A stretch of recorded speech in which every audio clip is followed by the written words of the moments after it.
السلام عليكم. لا تنسوا الاعجاب بالفيديو والاشتراك في القناة تشجيعا لنا لنستمر بنشر المزيد ان شاء الله.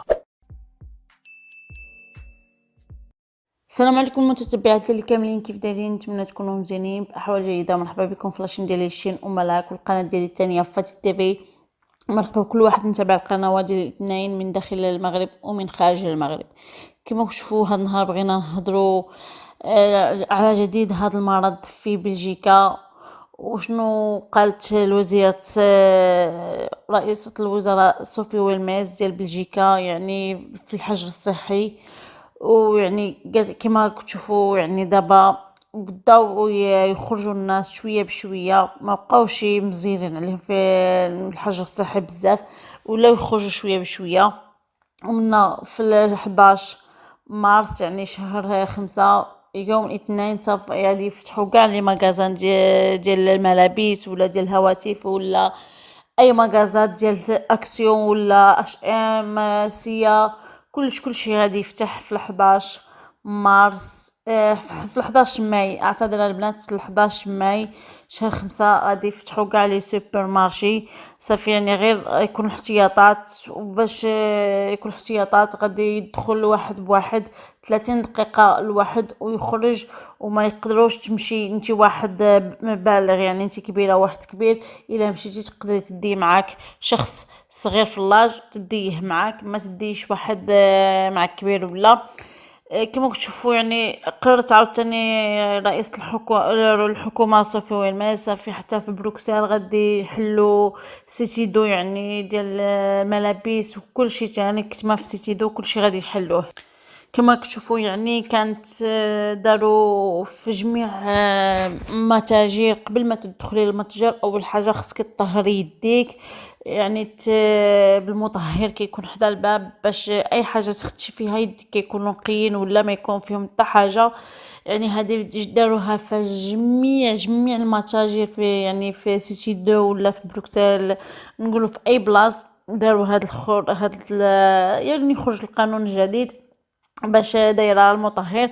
كما راك تشوفوا يعني حتى دايرينها في ليدال، دايرينها في الدي. قبل ما ندخلوا المتجر ولا كان نديروا ديزانفيكتو في يدينا باش كنمسحوا يدينا، او حتى باش كنمسحوا العربه اللي كناخذوا بها الاشياء في المتجر ولا يعني ولاو حارسين ستريكت باش هادشي ما ينتشرش، باش كل شيء يتحد من هذا المرض.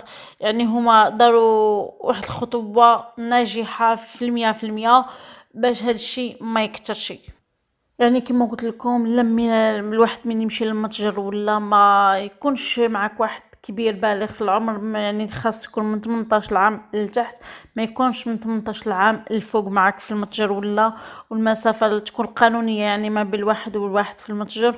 وحتى المده اللي خصك تكوني فيها في المتجر هي 30 دقيقه تكوني في المتجر. مهم هنا غادي نخلي لكم الفيديو باش تشوفوا النطق بالفرنسيه يعني باش تشوفوا الخطوات اللي راه متبعينها هادشي اللي راه متبعينه باش يحدوا من هذا المرض ان شاء الله.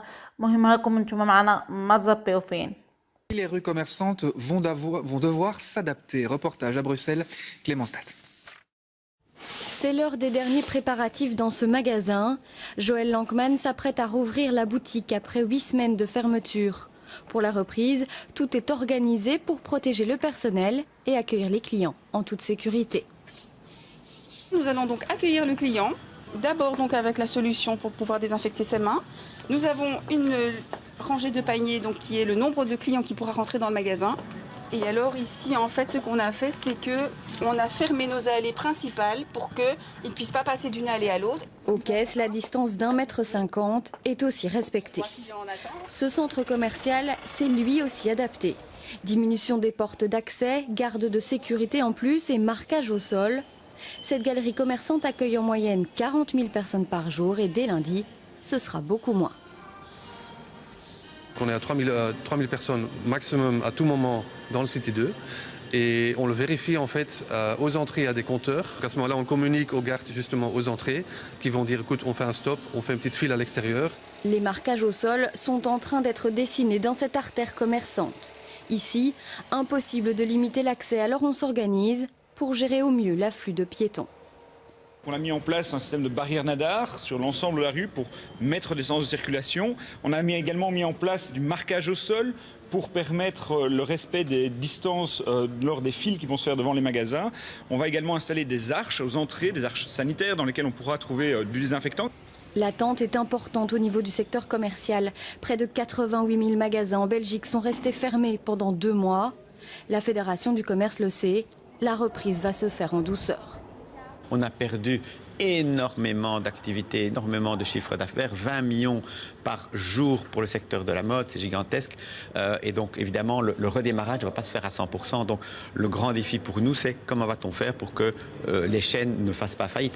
Les habitudes des magasins et les nôtres continuent d'être bouleversées, mais il va falloir s'y habituer.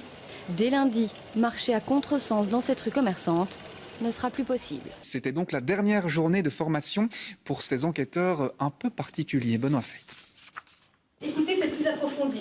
Oui. Dernier jour de formation pour ces enquêteurs en charge de la campagne de traçage téléphonique du coronavirus. Dès lundi, ils contacteront les personnes diagnostiquées positives au Covid-19 ou qui en présentent les symptômes. Objectif, identifier avec qui ces personnes ont été en contact durant les 48 heures qui ont précédé le diagnostic et pendant les 7 jours suivants. On va leur demander s'ils ont été voir une collectivité, c'est-à-dire une école, leur entreprise, là où ils travaillent. Et en fonction, nous, on va contacter ces différents établissements.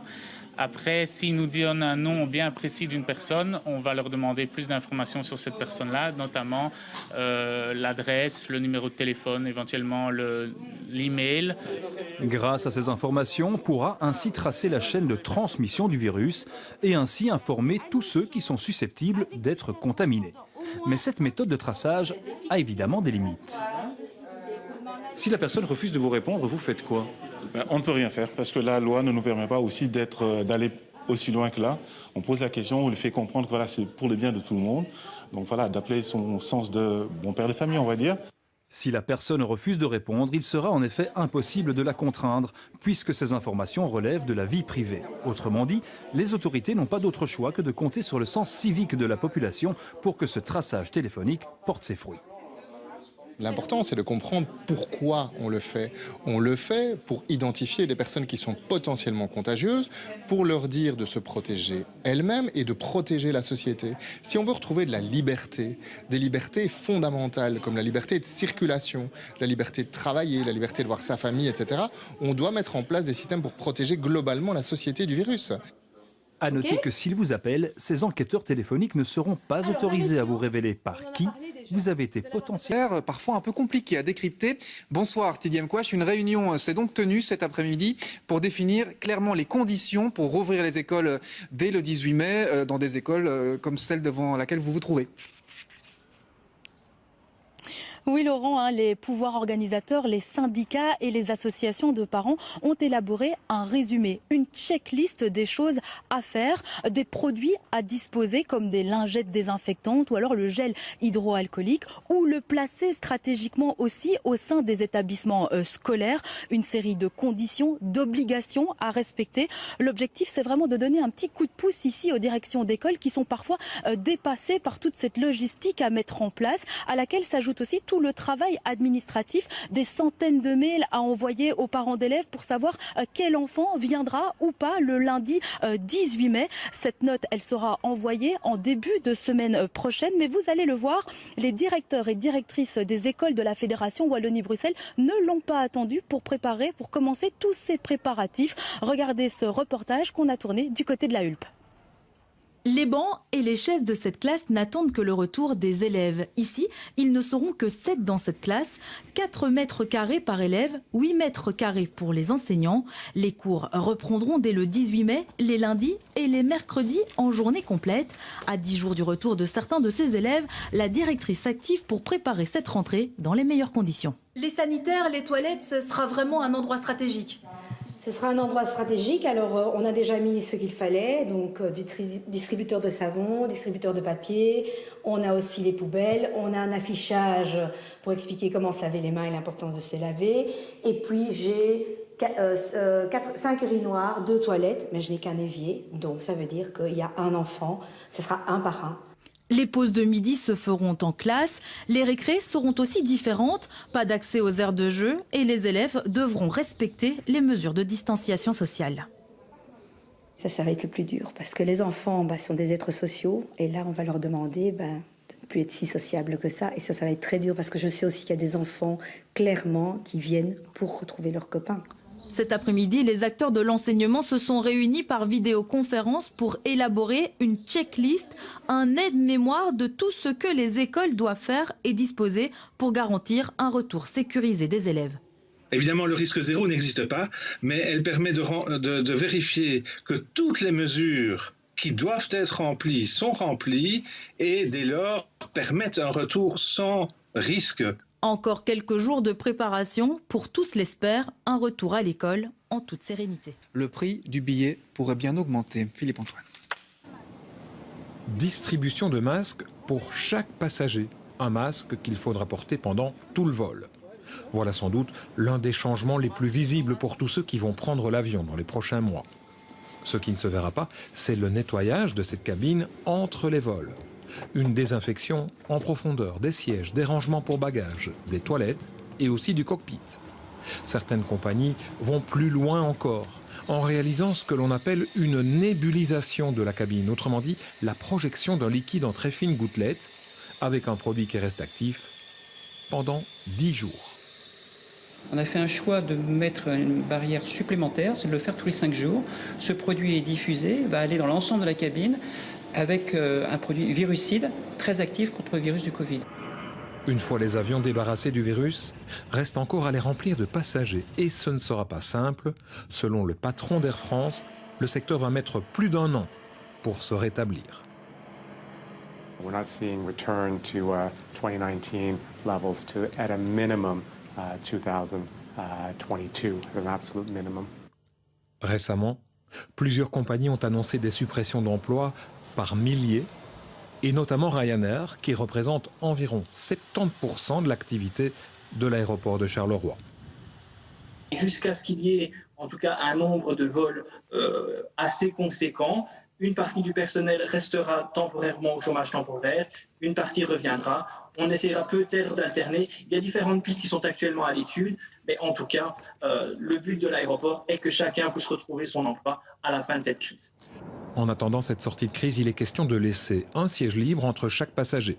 Selon l'Association internationale du transport aérien, le taux moyen de remplissage serait alors de 62%. Mais pour qu'un avion soit rentable en Europe, il faut 79% de remplissage.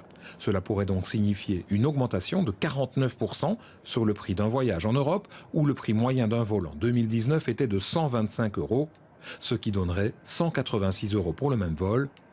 Cela dit, la majorité des compagnies sont opposées à cette idée, notamment parce que cela va à l'encontre de leur politique environnementale. أما بالنسبة للدخول المدرسي سوف يكون في 18 ماي في المدارس تستعد للدخول المدرسي. يعني هما راهم يستعدوا الحكومة باش صافي غادي يفتحوا المدارس ويعني يستقبلوا التلاميذ للمدارس، ولكن كما كنتوا تشوفوا هما غادي قبل غادي يبعثوا للآباء ديالهم وشنو تبغيو ولادكم يرجعوا للمدرسة ولا ما يرجعوش يبقاو يعني يقراو في الديور، لان اغلبيه داروا هذا القانون مثل فرنسا وبلجيكا، يعني قالوا لهم واش تبغيو ولادكم يجيو للمدارس يقراو ولا يقراو في ديورهم، لان بزاف الناس خايفين يصيفطوا وليداتهم للمدرسه يجيبوا لهم المرض لديورهم. ولا علاش هما داروا هذا القانون؟ الا ما قديتيش كيقول لك الا ما قديتيش تقري معاه في الدار ولا تراجعي معاه للدار يعني يجي للمدرسه.